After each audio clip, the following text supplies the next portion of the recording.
नमस्ते दोस्तों। हिंदी साहित्य के प्रतिष्ठित लेखक लेखिकाओं की कहानियों के चैनल में आपका स्वागत है। आज सुनिए सुप्रसिद्ध हिंदी साहित्य की लेखिका राजी सेठ जी की लिखी हुई कहानी गमे हयात ने मारा। तो शुरू करते हैं कहानी गमे हयात ने मारा। मैंने उसे तुरंत ही पहचान लिया था। विशाल सहन के बीचों बीच रखे बड़े हवन कुंड के उस पार वाले हिस्से में वो अपने घुटनों को बाहों से घेरे दत्तचित्त बैठी थी। लपटों में बनती भाप की थरथराहट के पास उसका चेहरा अचानक मेरी पकड़ में आया था। वो थी चन्नी। माथे की ढलुआ गोलाई को काटती सुघड़ नाक, भरे भरे होंठ, दंत पंक्ति में दाएं को अलग से उठा हुआ एक दांत जो दोनों होठों के मिलाप को बाधित करता था। चेहरा पहले से ज़्यादा भरपूर, माथे पर बड़ी सी बिंदी जिसके चलते सारा मुखमंडल नया सा लग रहा था। उससे लगकर जो व्यक्ति बैठा था शायद उसका पति होगा। मैंने उमग कर अपनी बाँह उठाई, सिर के ऊपर ले जाकर हिलाई, उसे सत्कारते हुए। आंख मिली थी, पहचान चटक हुई थी, पर वो साझा क्षण उसी निमिष टूट गया था।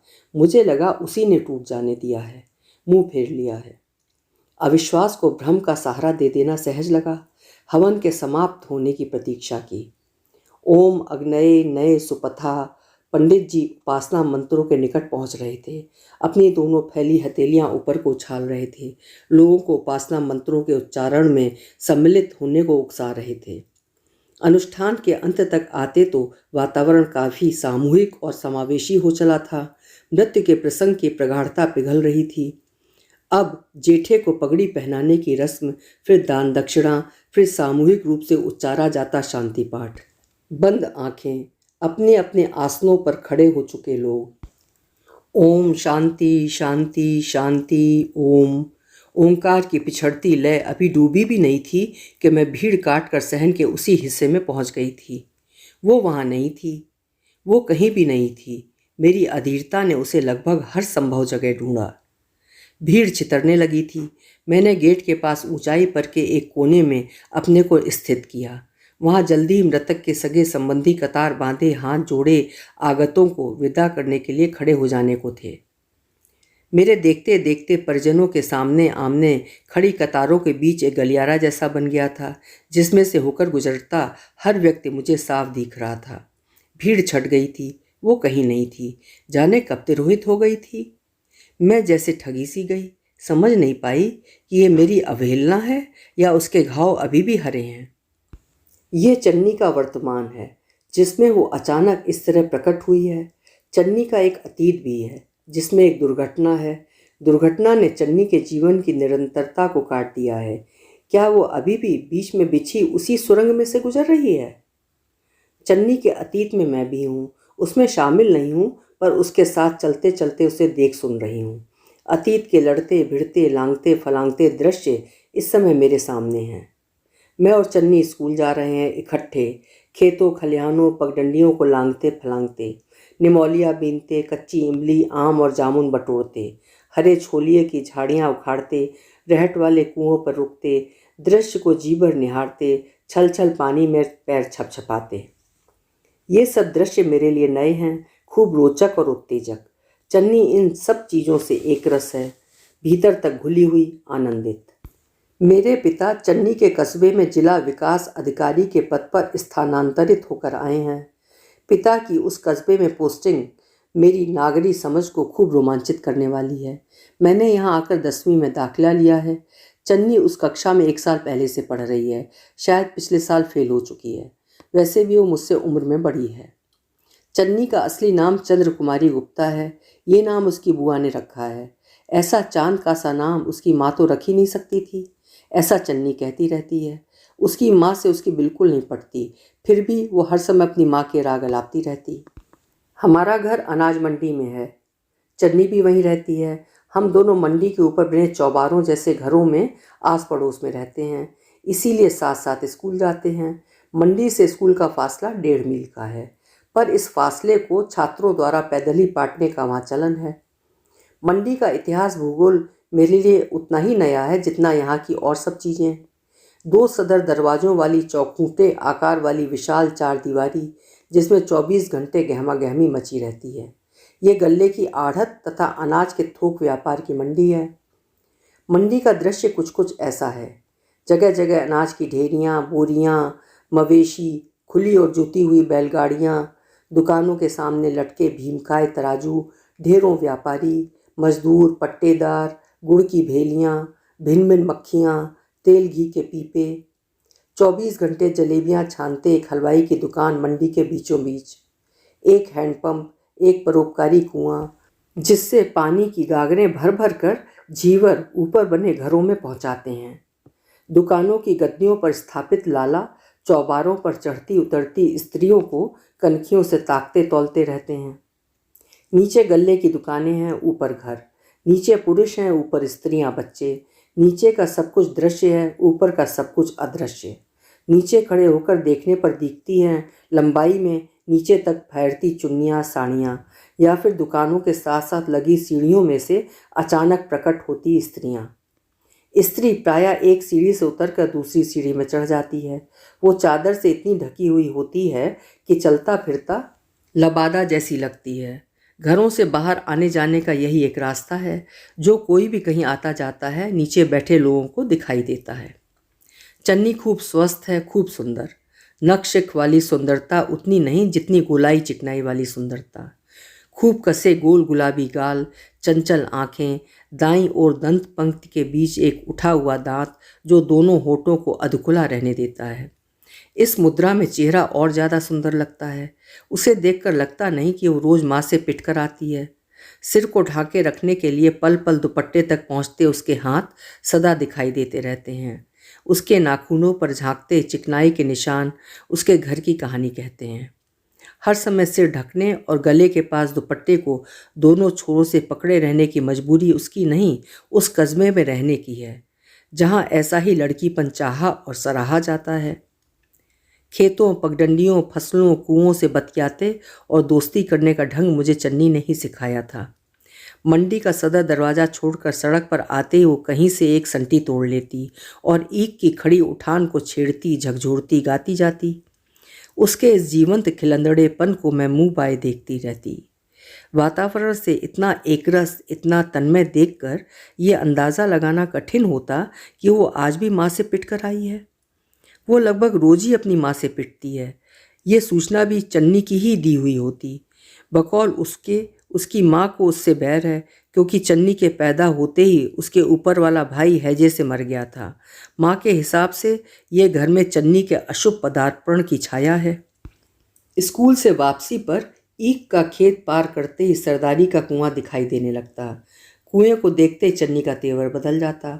कंधे से बस्ता उतार कर एक कोने में पटक देती, सिर से दुपट्टा उतार कर कमर में बांध लेती, सैंडल खोलती, जूतों की उस जोड़ी को अपने नीचे रखकर पानी की निकासी के लिए बनी मेड़ के किनारे धसक कर बैठ जाती।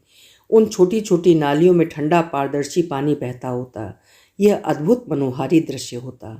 बैलों की जोड़ी गोल गोल घूमती, रहट से पानी खींचता, टीन के डिब्बे गुड़ुप गुड़ुप पानी उलटते और नालियों की राह पानी खेतों में चल निकलता।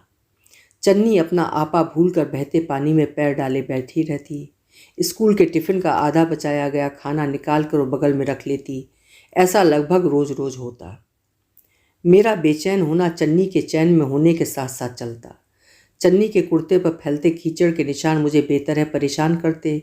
तिस पर घर पहुंचने में देरी का डर। चन्नी उठ ना, जल्दी चल, नहीं तो तेरी माँ मारेगी। चुप बैठ।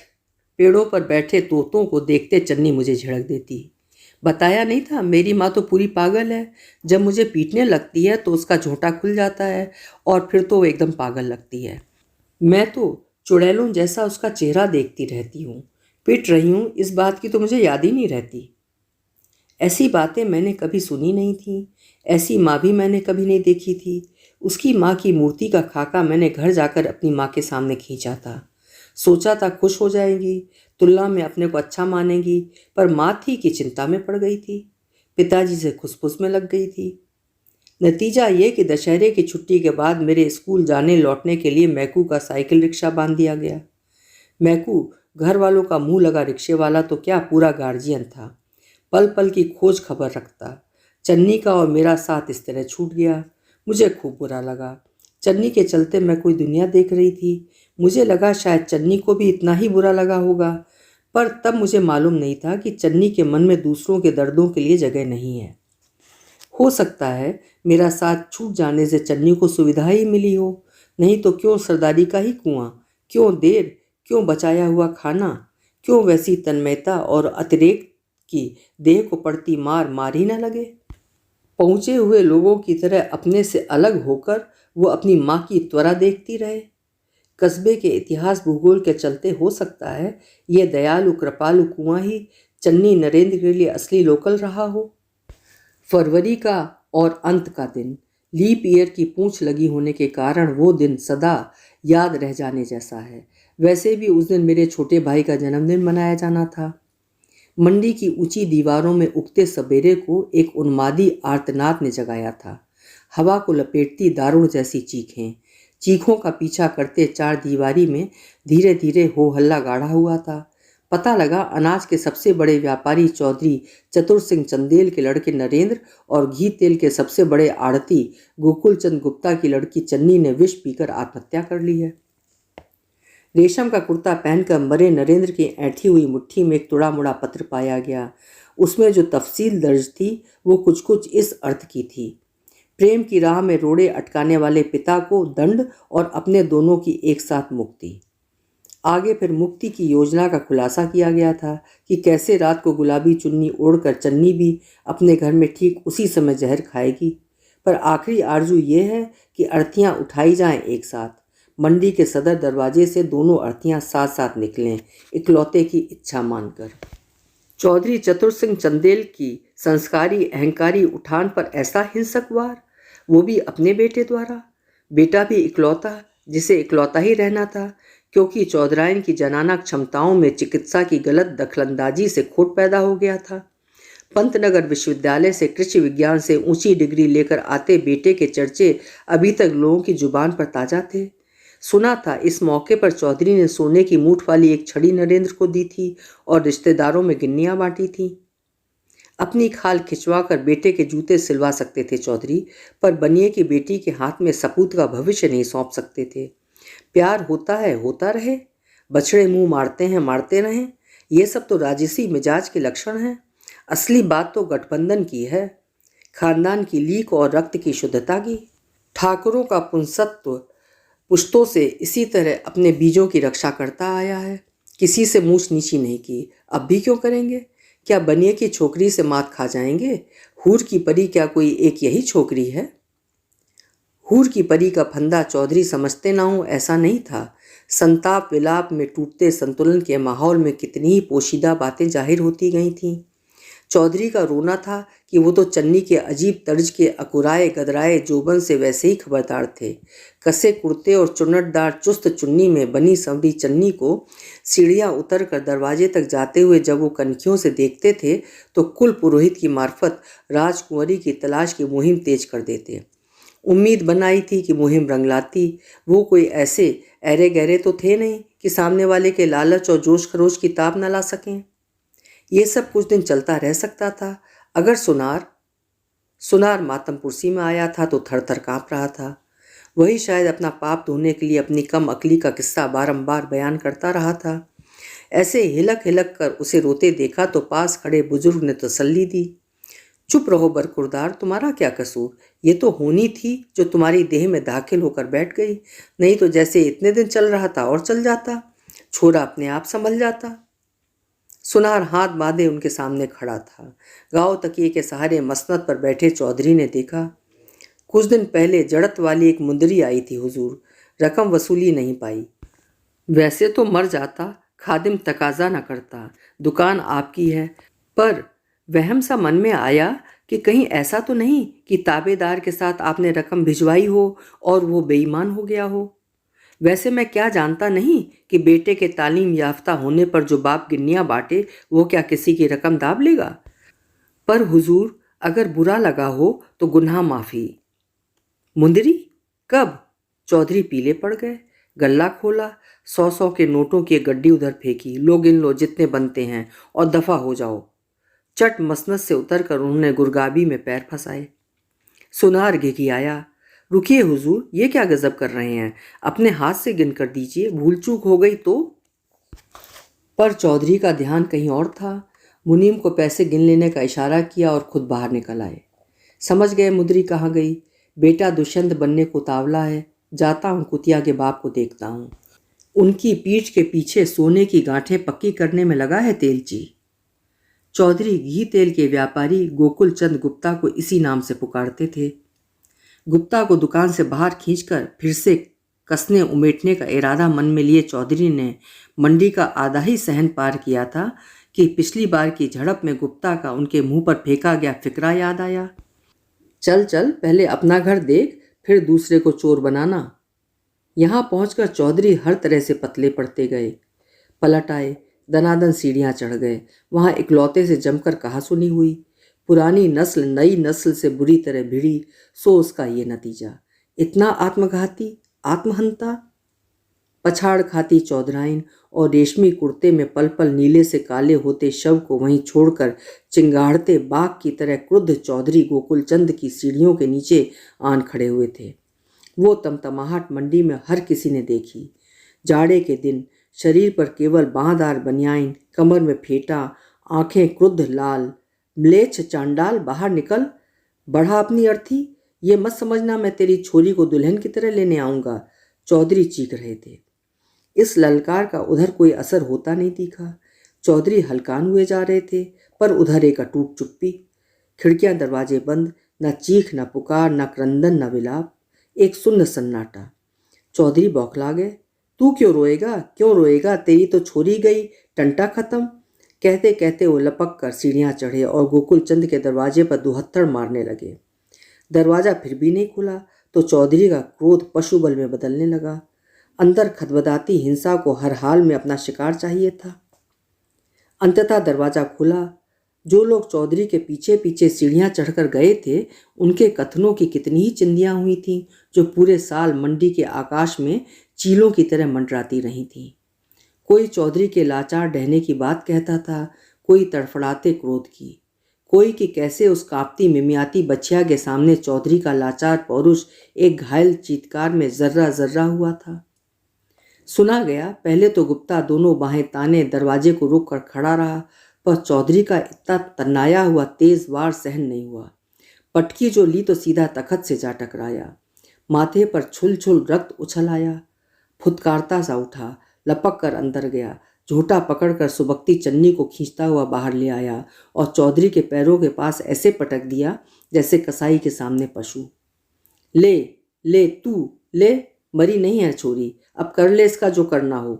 पगलाए से गोकुल चंद के मर्दाने हाथ अब चन्नी की पीठ को तबले की तरह पीट रहे थे। चौधरी अवसन्न, गुम, जैसे पैर चिपक गए हों, मुंह बाए देखते जा रहे हैं कि चन्नी अपने पिता द्वारा बेतहाशा धुनकी जा रही है, जगह कु जगह उघड़ रही है। अब मुद्रा टूटी, आगे बढ़े, गोकुल के हाथ अधबीज पकड़े, मरोड़े और परे ढकेल दिया और खुद सीढ़ियाँ उतरने को वापस मुड़े। स्तब्ध हुई मंडी में अब एक दहला देने वाला लहरदार चीत्कार रवां हुआ था। बेटे की मृत्यु की दारुणता और निरर्थकता अब जाकर चौधरी पर पूरी तरह गरजी थी, विक्षिप्तता बनकर बरसी थी। ऐसा सिरकूट चीत्कार उस अर्थी की यात्रा मंडी की दीवारों तक को याद होगी। कंधे पर अंगोछा रखे अपने घर की निचली सीढ़ी पर शव यात्रा में जाने को तैयार खड़े गोकुल चंद को देखकर चौधरी उस पर झपटे थे। एक हाफती हुई फूटकार, मेरी किस्मत तेरे जैसी क्यों न हुई। बीच बचाव करते लोगों ने गोकुल चंद को साथ चलने से बरस दिया। व्यर्थ घावों पर नमक क्या छिड़कना। उसके बाद की घटनाएं जल्दी जल्दी घटी थीं। विषाद, अवसाद, संवेदना के प्रसार में मंडी बुरी तरह घायल पड़ी थी। चौधराइन को बार बार आती मूर्छा जल्दी टूटती नहीं थी। नरेंद्र के चौथे से पहले ही चन्नी मंडी से गायब कर दी गई थी।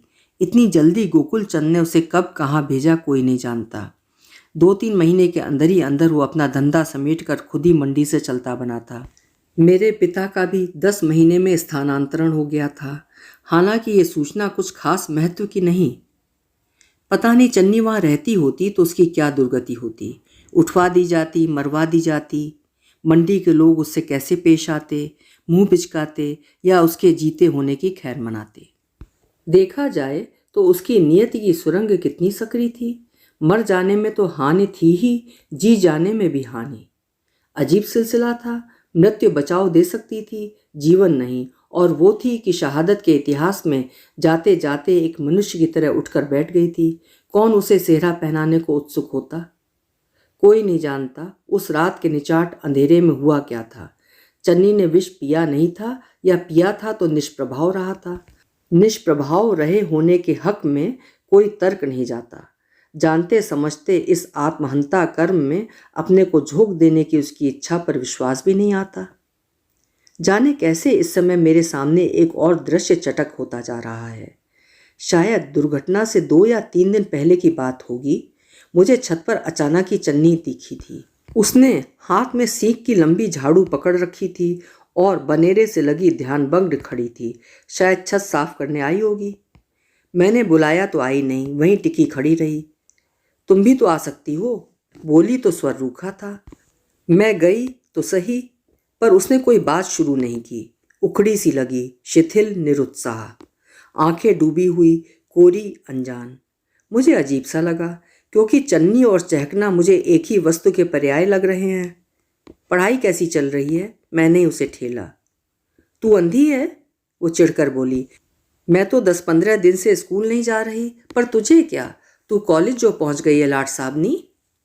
मैं हतप्रभ हुई थी, कारण देख नहीं सकी थी। सकी होती तो मुझे बुरा भी ना लगता, पर मुझे बुरा लगा था। चन्नी पर बुरा भला लगने का कोई प्रभाव पड़ा हो, ऐसा नहीं लगा। वो वैसी ही गुम बेध्यान सी रही। जरा ही देर में वो झाड़ू में से एक सीके खींच खींच कर तोड़ने लगी थी। ऐसा करने से झाड़ू की मूठ ढीली होने लगी थी। ये तुम क्या कर रही हो चन्नी? मैं झल्लाई थी। मेरे मन में उसकी माँ का विकराल चेहरा उभर आया था, पर उसने अपनी क्रिया जारी रखी। झाड़ू को क्षत विक्षत करती रही, फिर उसे एक ओर फेंक कर सीढ़ियाँ उतर गई। इस क्रिया का क्या अर्थ लगाऊं? मैं नए सिरे से सोच रही हूँ। जिंदगी से प्रस्थान करने की खींच, क्षोभ, या कि ये अंतर्भाव कि उसे तो इस रंगमंच को छोड़कर जाने की इच्छा नहीं है।